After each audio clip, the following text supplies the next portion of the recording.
Okay, let me tell you everything you need to know to do something quite useful. Add fractions. Let's divide it into two groups. First, to add fractions that have the same denominator, for instance, 4/3 added to 1/3, well, we have 4 of them and we have 1 of them. We have 5 of them, 5/3. So basically, when the bottoms are the same or the denominators are the same, you just add the numerators.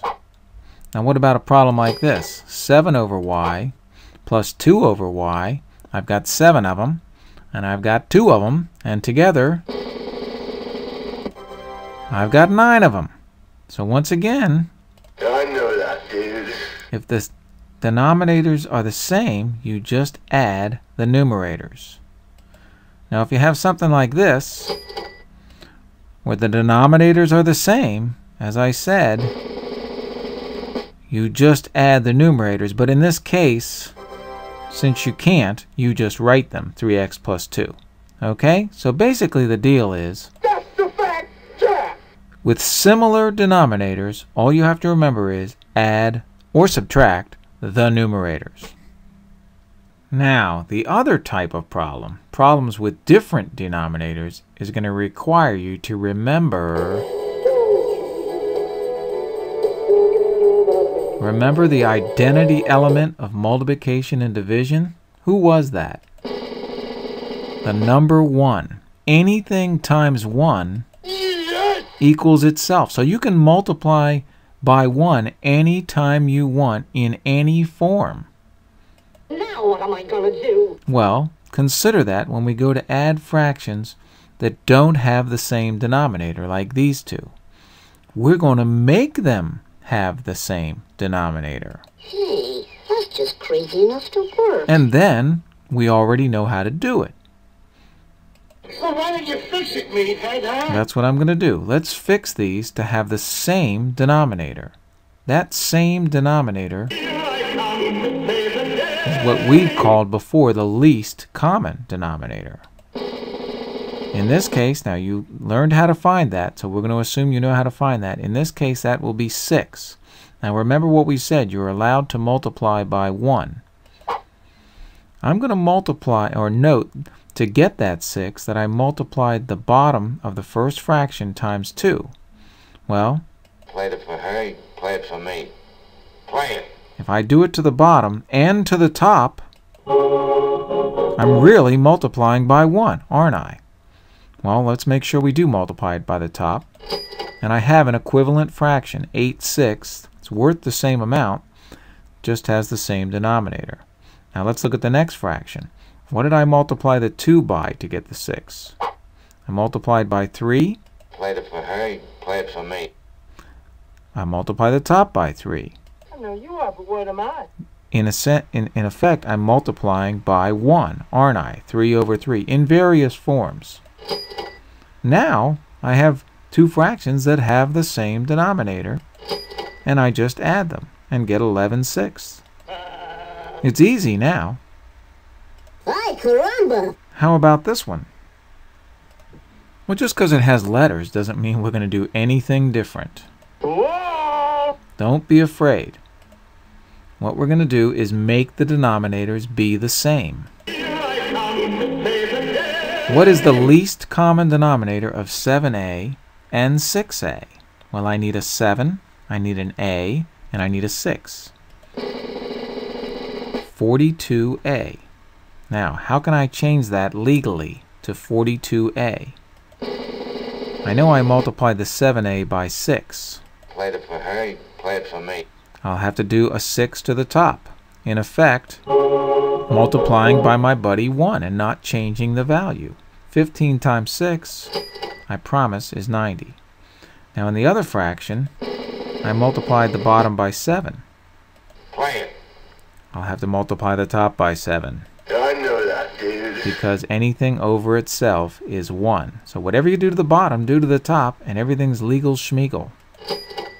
Now, just add 90 and 56. Is that your final answer? Oh, and don't forget, you'll always, they won't always tell you, you always have to reduce if possible. You cursed brat! Look what you've done! I'm melting! If you properly reduce this fraction, you get 73 over 21A. Don't forget to reduce or we'll mark it partially wrong. Excellent. And that's the answer.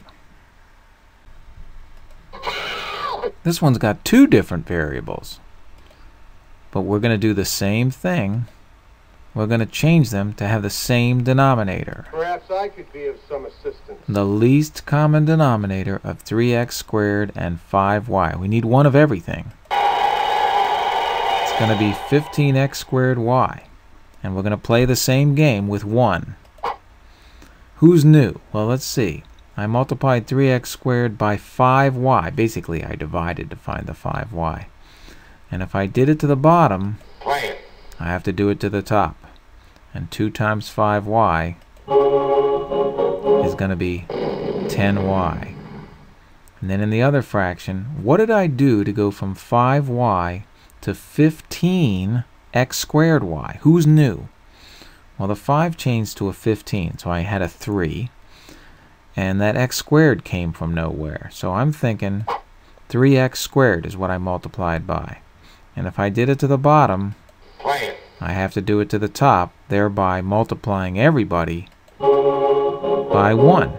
Now 3x squared times x is 3x to the third, isn't it? Now all you have to do is add the tops, which you can't do, so you just write it. Totally. And that's your answer.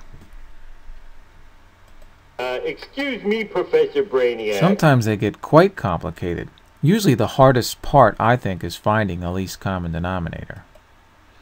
To find the least common denominator, you may remember, we're going to have to factor first. Now, let's take a look at these two denominators. And the least common denominator Yoink! In the way! will need an a plus 9, an a minus 9, and a 2. So that is the least common denominator. Now, going from the blue to the black, looks like on that one I multiplied by 2. He's the new guy. So Play it. I'll have to do it on the top and get 54 because 2 over 2 is 1. Now in the lower fraction, I went from 2a plus 9, that's the blue bottom, to the LCD, 2a plus 9, a minus 9. So who's new? A minus 9. Now if I do it on the bottom, Play it. I got to do it on the top. And I'll have to distribute the 3 to the a and to the minus 9. That'll give me 3a minus 27, won't it? Now let's add 54 and 3a minus 27. You can only put the 54 with the negative 27. And I get... Is that your final answer? Well, I'm not sure if I can cancel or not yet. What I have to try to do is factor the top to see if there's anything that can cancel. I can never cancel things that are added. And son of a gun, those a plus 9s, Look what you've done! I'm melting! Melting! they do go away. And that gives me, who's left? 3 over 2 times a minus 9. Now you can multiply it or not. You've absolutely proved to yourself and to the audience that you deserve to be in this competition. That's about as hard as it'll get. Okay, Thank you very much for joining us tonight. We'll see you tomorrow. Good night, everybody. get busy with that homework.